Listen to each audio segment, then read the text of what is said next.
There's a graduating class this year that carries an unusual title. They're being called the first ChatGPT generation.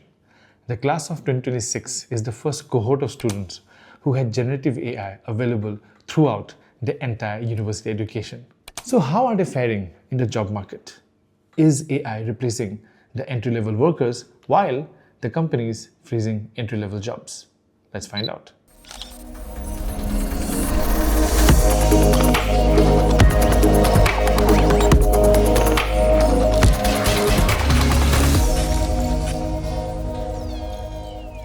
So let's look into some of the fresh data on hiring.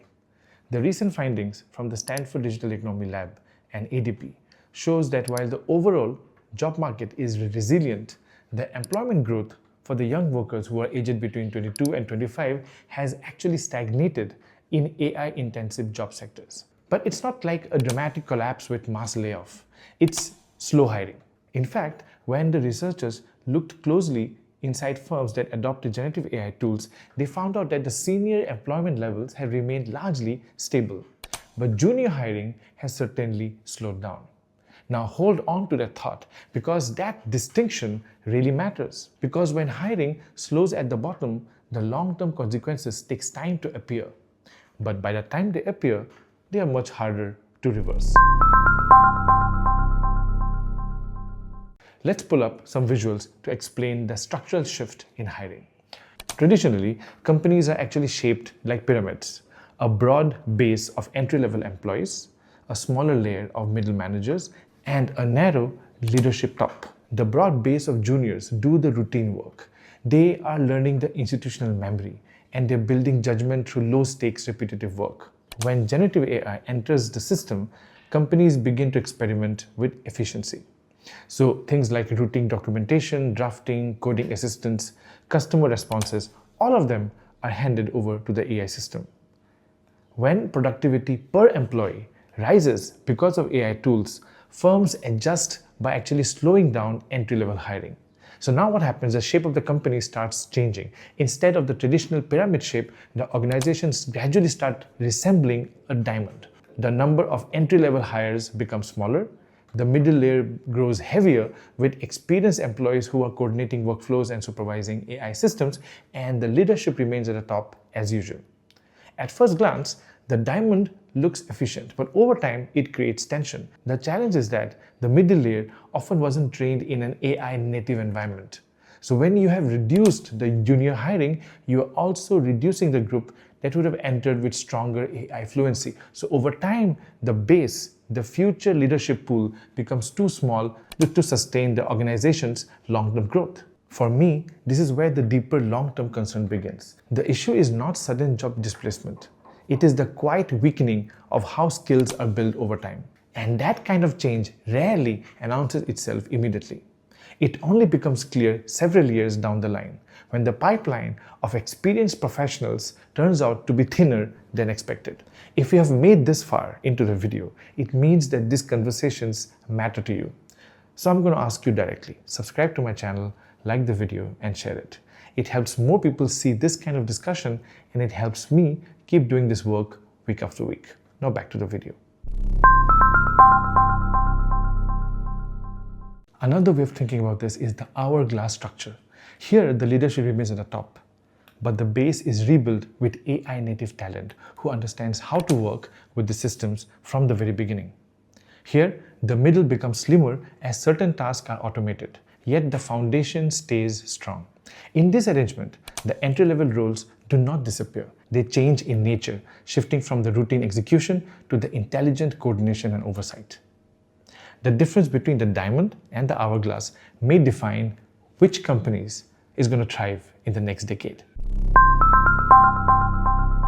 The impact of AI on jobs is not uniform across all sectors.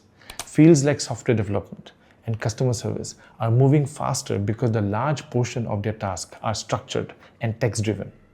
The research from the customer service and environment shows that the AI assistants can significantly increase productivity, especially for newer employees. So when that happens, firms will naturally reassess their hiring models, and entry-level demand can shift as a result.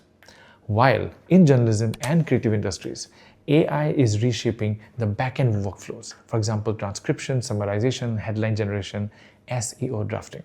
And here what happens is the human role shifts towards verification. It shifts towards narrative framing, ethics, and accountability.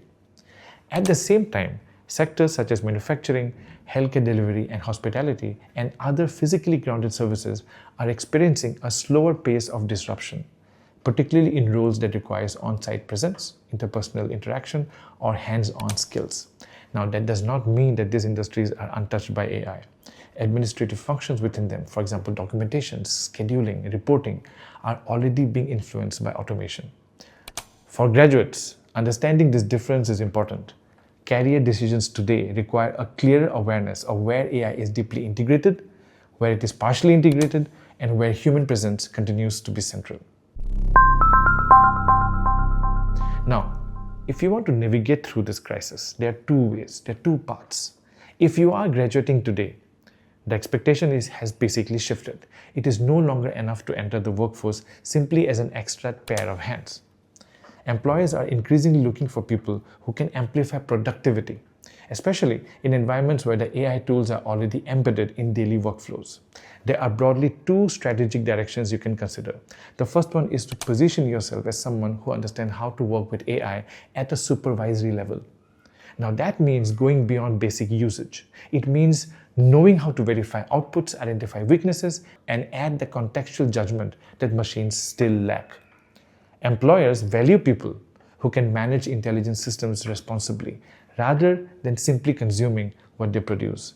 The second part involves paying close attention to sectors where human presence remains central. Industries such as healthcare delivery, specialized manufacturing, and high-end hospitality still rely heavily on embodied skill, emotional intelligence, and situational judgment. These roles are not immune to automation, but their core functions cannot be easily replicated by language models. For some graduates, entering these fields may provide more stable entry career pathways. Now, neither direction is inherently superior. The key is understanding where you bring leverage in the labor market, which is reorganizing itself around new technological capabilities. There is a visible trend right now towards reducing entry-level hiring in industries where AI tools are deeply integrated. Now, in the short term, this can feel efficient, I understand.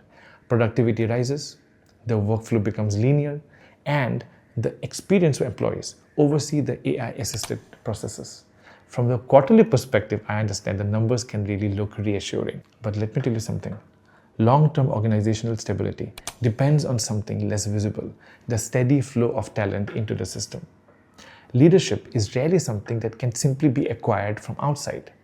It is cultivated over time through experience, mentorship, and gradual exposure to decision-making responsibilities. Institutional culture, values, and judgment are transmitted across layers, and that transmission requires a healthy base. This is not an argument against AI integration. It's an argument for designing workforce structures that remain sustainable beyond the immediate efficiency gains. Now, I need to be honest here. As a faculty myself, we have not navigated this transition as confidently as we could have. There is another tension unfolding alongside the one in industry. Companies may be moving quickly to restructure around AI, but many educational institutions are still moving cautiously. In many universities, the dominant conversation around AI has centered on detection systems, academic integrity policies, and how to prevent misuse. Now, I do understand that these concerns are understandable. Academic standing truly matters, but when the primary focus becomes policing rather than preparation, the students they receive a mixed message. They see industries reorganizing around AI-assisted workflows, while their own classroom experience is shaped by uncertainty whether these tools are acceptable or not. That gap is where the real challenge lies. Recently in the UAE, there were reports of students expressing significant anxiety about being falsely accused of using AI in their assignments. It is worth pausing to consider what that does psychologically. When students feel that the tool shaping the modern workplace might also expose them to suspicion in the classroom, it changes how they engage with learning altogether. Instead of approaching AI with curiosity and structured exploration, they will become cautious. In my own class, I take a different approach altogether. Instead of simply permitting AI or debating whether it should be used or not, I build it directly into my workflow. From research and idea development to scripting, revision, and final production in journalism and filmmaking, I ask my students to see where AI can assist and where human judgment can remain central. Now, this means that we spend a lot of time discussing verification, how to cross-check the outputs, and how to recognize inaccuracies. We examine bias, how training data can shape a response. We address authorship, most important in creativity, and accountability. Who is responsible for what is produced and why that matters professionally. We also talk about responsibility in a broader sense, especially in creative and journalistic work where credibility is foundational. For me, the objective is not to position the university as a place that simply grants degrees. It is to ensure that the students leave with the capability to operate confidently and ethically in environments they are about to enter. AI can generate at scale, but it cannot replace lived experience, moral judgment, or human understanding. As digital workload expands, the distinctly human qualities that you bring to your work becomes more important than ever. Keep your focus on what machines can't do. I'm Dr. Sabir Haq. I'll see you in the next one.